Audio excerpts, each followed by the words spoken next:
धर्मेंद्र अरोड़ा आज आपको neo classical model of economic growth के बारे में जानकारी दूंगा। ये बीए सेकेंड ईयर की 5th यूनिट के अंदर है। क्या है neo classical model of growth, जिसे हम कहते हैं आर्थिक वृद्धि का नव प्रतिष्ठित मॉडल। आर्थिक वृद्धि के नव प्रतिष्ठित सिद्धांत की व्याख्या 1950 तथा 1960 के दशकों में अनेक अर्थशास्त्रियों द्वारा की गई और यह हेरोड डॉमर मॉडल की आलोचना के रूप में विकसित हुई। हेरोड डॉमर मॉडल में पूंजी तथा श्रम के बीच एक स्थिर अनुपात की मान्यता को अपनाया गया। कहने का मतलब यह है कि हेरोड डॉमर मॉडल में पूंजी तथा श्रम के बीच में एक फिक्स रेशियो होता है, उसको माना गया, जबकि नव प्रतिष्ठित मॉडल में इसे अवास्तविक माना गया तथा उसके स्थान पर एक उत्पादन फलन को अपनाया गया, जिसमें पूंजी तथा श्रम के बीच अनुपात में परिवर्तन को स्वीकार किया गया। इसमें विभिन्न प्रकार की उत्पादन प्रक्रियाओं की व्याख्या की गई, जिनमें से प्रत्येक में श्रम पूंजी अनुपात अलग अलग है।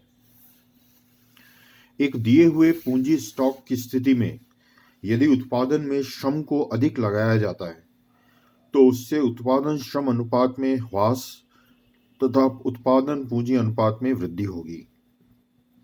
पूंजी स्टॉक ज्यादा लेंगे तो उत्पादन पूंजी अनुपात में वृद्धि होगी। इसके विपरीत स्थिति में क्या है, एक स्थिर पूंजी स्टॉक पर कम श्रम लगाने से श्रम की उत्पादकता बढ़ेगी तथा पूंजी की उत्पादकता कम होगी। यह उत्पत्ति ह्रास नियम का परिणाम है। अब हम देखते हैं कि सतत अवस्था वृद्धि या स्टेडी स्टेट ग्रोथ या सतत अवस्था वृद्धि क्या है।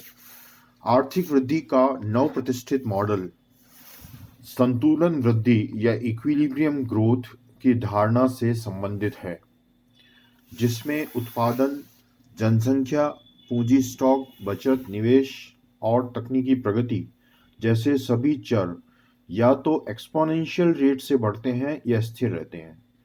यह मॉडल स्टेडी स्टेट ग्रोथ या सतत अवस्था वृद्धि के विश्लेषण से संबंधित है, जो हेरोड डॉमर मॉडल की मूल मान्यताओं पर आधारित है। हेरोड डॉमर मॉडल एक सतत अवस्था वृद्धि मॉडल नहीं है। यह संचयी स्फीति तथा संचयी अवस्थिति के बीच एक छुरीदार या नाइफ एज संतुलन है, जहां श्रम शक्ति एक स्थिर आनुपातिक दर n पर बढ़ती है, बचत आय अनुपात स्मॉल s स्थिर है, पूंजी उत्पादन अनुपात म्यू भी दिया हुआ है तथा तकनीकी परिवर्तन m नहीं है। तो इच्छित वृद्धि दर warranted rate of growth GW तथा वास्तविक वृद्धि दर GN natural rate of growth का संतुलन इस प्रकार है: GW is equal to S upon V is equal to GN is equal to N plus M। सतत अवस्था वृद्धि तब होती है जब इच्छित वृद्धि दर S अपॉन V वास्तविक वृद्धि दर N प्लस M के बराबर हो।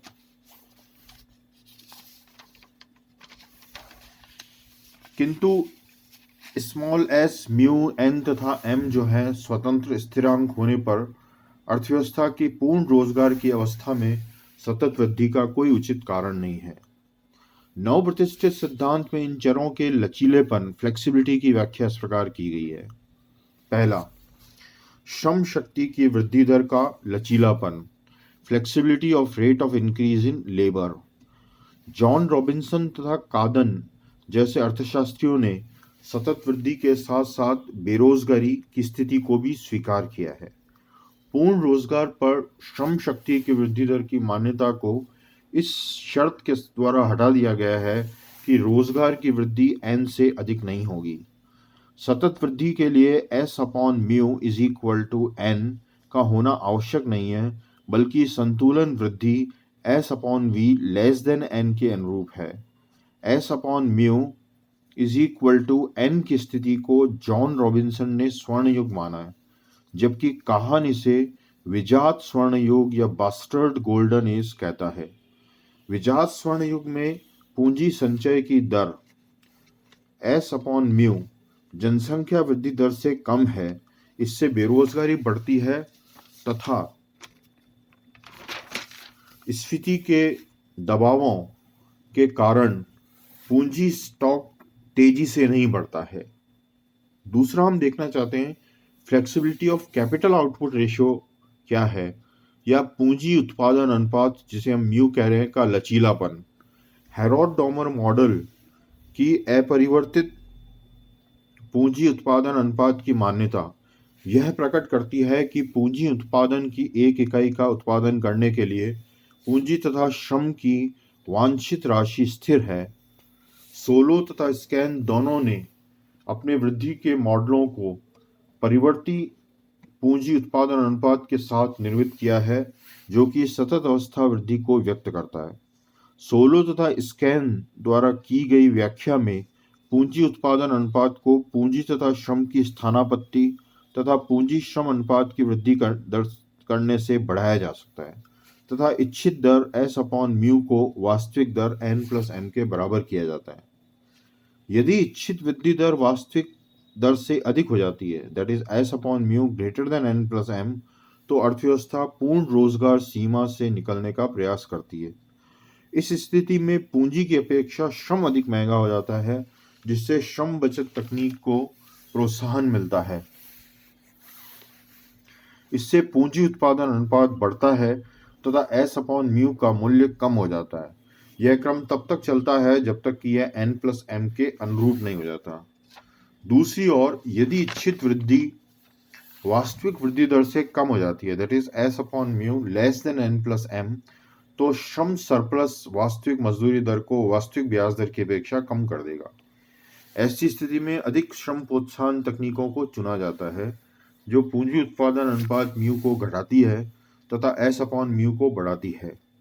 यह प्रक्रिया तब तक चालू रहेगी जब तक इच्छित वृद्धि दर वास्तविक वृद्धि दर के बराबर नहीं हो जाती, that is S upon mu is equal to N plus M। इस प्रकार पूंजी उत्पादन अनुपात का लचीला होना सतत अवस्था वृद्धि को बनाए रखता है। तीसरा हम देखते हैं flexibility of the saving ratio, that is S, अर्थात बचत अनुपात का लचीलापन। हेरोड डॉमर मॉडल स्थिर बचत अनुपात की मान्यता पर आधारित है। कॉल्डर तथा पैसिनिटी द्वारा विकसित की गई परिकल्पना बचत आय अनुपात की वृद्धि प्रक्रिया में परिवर्तन मानती है। यह क्लासिकल बचत फलन पर आधारित है, जो कि बचत को लाभ के राष्ट्रीय आय से अनुपात के बराबर मानता है। परिकल्पना यह है कि अर्थव्यवस्था में दो वर्ग हैं, मजदूरी Arjak that is veg earners तथा लाभ Arjak that is profit earners. उनकी बचतें उनकी आय का फलन है। लाभ अर्जकों की बचत प्रवृत्ति SP सिंबल लेने काम में, मजदूरी अर्जकों की बचत प्रवृत्ति SW से अधिक है। फलस्वरूप संपूर्ण बचत अनुपात आय के वितरण पर निर्भर करता है। That's all.